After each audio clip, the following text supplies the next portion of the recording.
Hey everyone, this is James from Italian Fabio Testi and Jolly Reviews. Today I am going to be doing something a little bit different. I'm going to be talking about Fabio Testi and 7 of his essential films.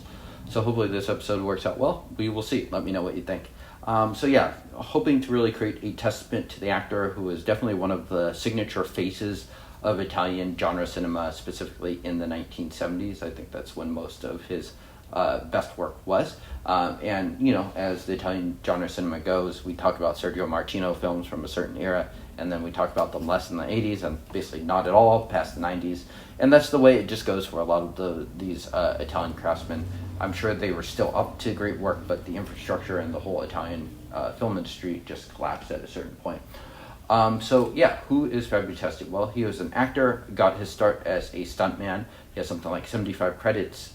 His first ones are mostly stunt credits or cameos to start. So he was, for instance, credited in Once Upon a Time in the West, as well as Cemeteries Without Crosses. A couple great spaghetti westerns early, but I wouldn't say he was a signature player in those. And so, unsurprisingly, he's always been kind of a great physical performer. I think he's one of those actors where if he were born just a little bit earlier or had gotten his start just a little bit earlier, would have been definitely one of the big spaghetti western stars. As it is, he does star in a number of notable ones, but by the time he was getting started, it was kind of already late cycle spaghetti western. So as a result, I think the genre that probably most fit him was the Fabio Testi genre, where he did quite a bit of work, and definitely is going to be a lot of them mentioned.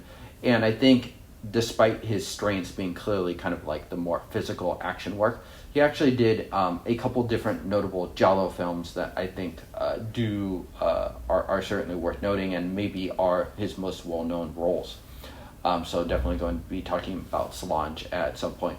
But if you just look at his letterbox and you just see all those great little posters there's so many images of him simply pointing a gun. And I think that should kind of show you about what he is. My estimation of Testi has gone up quite a bit throughout the years, just because I initially kind of dismissed him as kind of a very one-note, limited actor who's definitely clearly more of the action variety. And I think to some extent that stereotype is somewhat true, but I think he is also able to offer so much more. He's able to be kind of the lead of something like What Have They Done to Solange, but also in a couple other films too that I have since seen. Really got his kickstart from Vittorio De Sica, who took him and cast him in Garden of Finzi Continis. I have not seen that film, but my understanding of it is a lot more of a dramatic role, and he helped to kind of shape and mold him. So as a result, actually, a lot of his earlier roles are a little bit different. I was struck by people kind of casting him in fairly, dramatic roles that required a little bit more acting. It's interesting. I would definitely say him and Nero are kind of like the top homegrown talents from Italy of kind of the Fabio Testi genre period. So the criteria for choosing these films is basically the quality of film as well as the prominence of Testi. So first up, unsurprisingly, is What Have They Done to Solange? And for me, at least, this has always stood out as being kind of an unusual Testi vehicle. It's not an action film at all. Doesn't really require him to be a particularly physical performer. And I think part of this is just because De Sica cast him in Garden of Finzi Continis, where he is asked to do a little bit more different things. And so Solange coming early, it's more of a dramatic role for him rather than kind of an action one. But a very, very stellar giallo. I think a lot of people would put this even in their top 5 or top 10. One that is quite a bit different than kind of what Argento was doing at the time. It kind of has this dreary, sleazy tone to it. Dallamano was very good at kind of creating that sort of atmosphere, very visually handsome giallo too. But again, doing different, less set piece space than perhaps the Argento model would be. Next up, I have the first Fabio Testi, and also one that is pretty different from the way that he would eventually end up being used, and that is Revolver from 1973, I believe, Sergio Solima. Here he is cast with Oliver Reed, and it's interesting because usually Testi is kind of like the alpha male, the really strong stud of the film, especially when it comes to this genre. But when it comes to being paired with Oliver Reed, he actually ends up being kind of the more vulnerable one, the more kind of hippie soul for the film. So it's asking him to do more, and I think he actually does a good job. I think on initial watch, everyone is going to be struck by the bigness of Oliver Reed, and rightfully so. It's a really, really big performance in a very effective film, and you could argue that he's probably the 1A of the two leads, whereas Testi is the 1B. But Testi is very good, and at times he shows kind of a vulnerability that you wouldn't expect someone like him to necessarily have. And he's also able to stand up to Reed just in terms of the physicality of the performance. Testi is a very big guy. Reed is also a big guy and probably a little bit heavier. So I think that contrast is really interesting. I think Revolver is also just an outstanding film. Personally, one of my favorite top 3 or 4 Polizio Testis.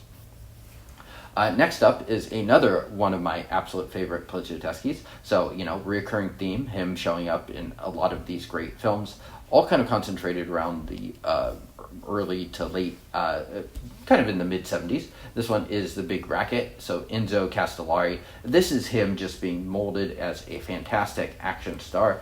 This is not a film that has super incisive social commentary. It has some social commentary, but I wouldn't say it's particularly... it's not necessarily the best executed of the genre. However, it is some of the best action executed of the genre, just a series of great set pieces, and this is one that just showcases Testi as a great action star. He's asked to do things in like a car, where a car is flipping over, where we see it in slow motion. It looks very dangerous. He does a great job with that. So again, utilizing kind of this previous stunt performer here. And I think that's something that Castellari was really good at capitalizing on, perhaps more than someone like Salima, or certainly De Sica or Dallamano. Next up, we have an even more imbalanced action film, Heroin Busters, which is another just great showcase of Testi as a great action star. This one is kind of even more of a throwaway story than Big Racket, which at least does have a few interesting things going on. But it basically ends in like a fantastic kind of 25 to 30 minute chase just through Italy that uses many different modes of transportation. It's a lot of fun. You get to see Testi slide down kind of like the subway station and escalator. It's awesome. So this one is definitely another it fits right in with The Big Racket, which is what Arrow did on their Blu-ray box set, as being just great different action films. So yeah, definitely one that it's not maybe top 10 Polizio Testi, but it's very, very fun, and one that has fantastic rewatchability, as does The Big Racket. Next up, I have kind of an interesting one, and definitely one that's a little bit different, and that is For the Apocalypse. So this is Lucio Fulci's spaghetti western. He did a couple of spaghetti westerns. I think this is probably his best. And it's a very soulful film, and definitely one that will expand kind of your horizons for what Fulci was capable of if you haven't seen a lot of his non-horror, non-giallo films. And yeah, Testi is kind of like probably the biggest name of these. Has a really interesting soundtrack and is definitely more of kind of like a vibe atmosphere movie than it is like a super plot driven one, but a very affecting one. So I would strongly recommend people check this one out if they have not seen it. So that's Lucio Fulci's For the Apocalypse. So this is coming well after kind of the heyday of the spaghetti western. I think it's 1975, so about 10 years later.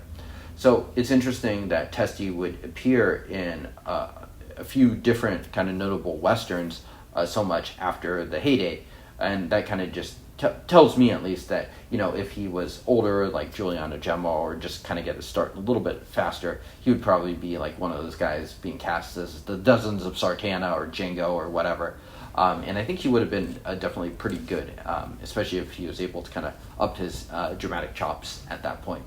Next up, I have another very decent Western, a European Western, China 9, Liberty 37. This one is directed by Monty Hellman, and it's a very character-based one where Testi is basically being asked, let out of jail if he's willing to perform this assassination.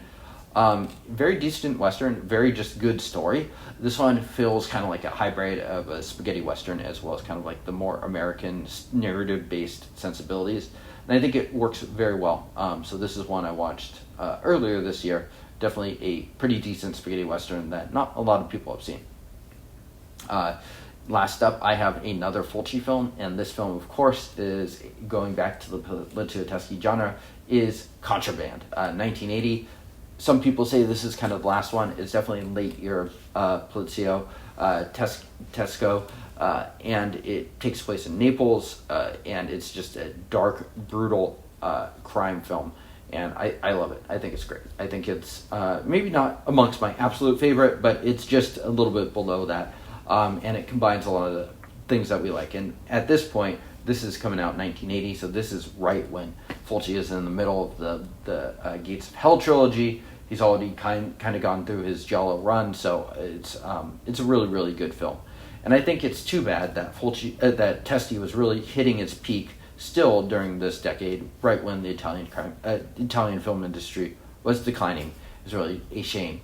A couple deeper cuts that I think are pretty decent. I don't think these ones quite stand out as the other films are Dead Men Ride, really solid spaghetti western that comes out in the early 70s, so a little bit before the two that are mentioned here. If anything, a touch conventional, but I think pretty decent and a good Testi role. It's also interesting because he has less of that smirk that we would come to associate him with, and it's kind of more of his Polizio work. So it's, decent film. A couple others are Hired Gun and Uranium Conspiracy, just kind of solid Italian crime films of the mid-70s. And last one I wanted to mention too, just because it'd be interest of Italian genre cinema fans, is Blood Brothers, which is an Italian crime film but set in the 1800s. I tend to not go for period pieces set like this, and I kind of did have mixed results here. It's also quite long, over 2 hours long, but really notable because it stars Fabio Testi and Franco Nero. And Fabio Testi is really asked to act quite a bit in this. So this one came out 72, 73 too. And just really interesting to see Nero and Testi share the screen together. And Testi really does hold his own. I think he's pretty good in the role. I think most people would say Nero is the more accomplished actor, but I think Testi is pretty good too. And so, a really solid film. So let me know what your deep cuts of Testi are. Let me know what films you would choose to kind of like highlight the Fabio Testi filmography. For me at least, he's definitely one of the Italian genre cinema actors that stands out, and it's a little bit better than you would think he is, kind of from your initial estimations. At least that's how I felt. So thank you all for tuning in. I will see you all next time. Cheers.